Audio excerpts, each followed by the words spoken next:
বিসমিল্লাহির রহমানির রহিম।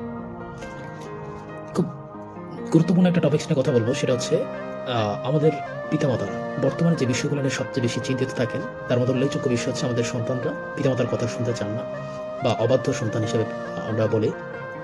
আর আরও সবচেয়ে বড় সমস্যা হচ্ছে তারা একটা মানে স্বাধীনতা চায় তাদের জীবনে।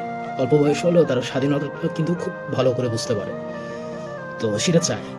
আর সেখানেই ক্ল্যাশ হয়, আর সেখানেই পিতামাতার অবাধ্যতা শুরু হয়। তো আমার পিতামাতাদের কাছে একটা রিকোয়েস্ট হচ্ছে, কখনোই সন্তানদের উপর ওভার হার্ড হবে না, ঠিক আছে?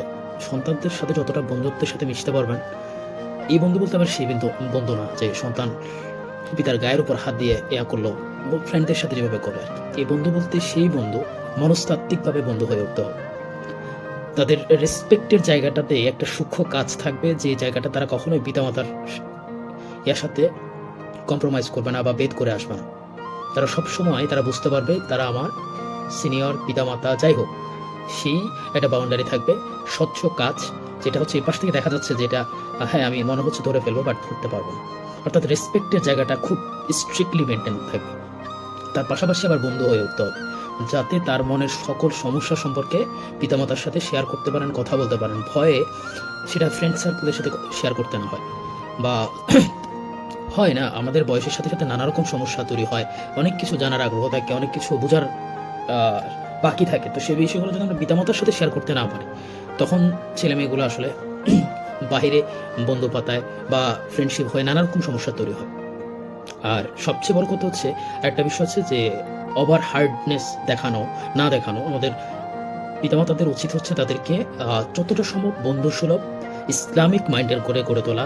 একটা সন্তানকে আপনি যত বেশি ইসলামিক মাইন্ডের করে তুলবেন, আদর্শের সাথে বড় করবেন, সেই সন্তান কখনোই পিতার সাথে বা মায়ের সাথে হচ্ছে বড় জোর গলায় কথা বলবে না, সে সাহস করবে না।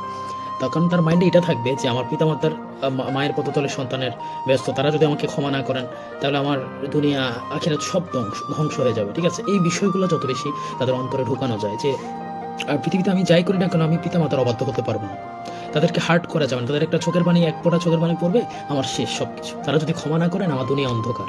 এই বিষয়গুলো যত বেশি আমরা তাদের মাইন্ডে দিতে পারবো, তত বেশি আমাদের আপনাদের সন্তানরা তত বেশি ক্যাজুয়াল হবে, ভদ্র হবে, এবং হচ্ছে পিতামাতার সাথে সেই সম্পর্কটা আরও বেশি দৃঢ় এবং মজবুত হবে। আর আরেকটা সবচেয়ে গুরুত্বপূর্ণ কথা হচ্ছে, সাংসারিক জীবনে নানা রকম অশান্তি লেগে থাকে প্রত্যেকটা সংসারে।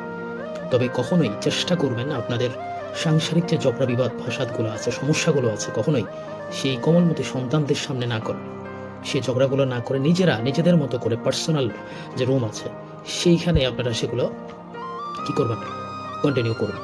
বাট তাদের সাথে সেই প্রভাবটা সন্তানদের উপর ফিরে না আসে। তাহলে দেখবেন যার সাথে ঝগড়া হয় পিতার সাথে মাতা বা মাতার সাথে পিতার, তার প্রতি সন্তানদের একটা বিরূপ চিন্তা জন্মায়, এবং সাইকোলজিক্যালি সে কিন্তু সেই জায়গাটাতে একেবারে ধ্বংস হয়ে যায়। এবং সেই প্রভাবটা যে কতটা ক্ষতিকর সেটা যারা ফেস করে তারা আসলে বুঝতে পারে বেশি। তাই এই বিষয়গুলো অত্যন্ত বেঁচে রাখবেন। আর বেশি জোর প্রভাব বয়সের সাথে সাথে একটু একটু করে ছাড় দেওয়া, এবং বুঝতে শেখানো যে ছাড় দিলেও, স্বাধীনতা ফেলেও যাতে এমন কিছু করে না বসে যে সব শেষ হয়ে গেল।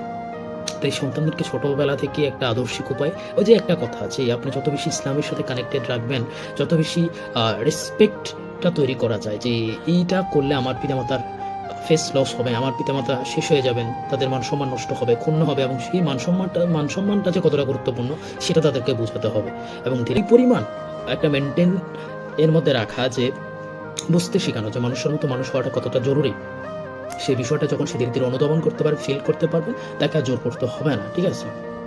সেজন্য আমাদের এই বিষয়গুলো আমাদের সন্তানদের উপর আসলে খেয়াল রাখা উচিত, আমাদের পিতামাতাদের উপর। যেমন আমার ভাই বোনেরা যারা আছেন তাদের কাছেও হাম্বল রিকোয়েস্ট, বর্তমানে সোশ্যাল মিডিয়াটা আসলে আমাদের, বিশেষ করে মোবাইল ফোনটা, তো যতটা এটা থেকে আমাদেরকে অ্যাডিকশন দূর করা যায়, ঠিক আছে, তত বেশি আমাদের জন্য মঙ্গলজনক। ধন্যবাদ সবাইকে।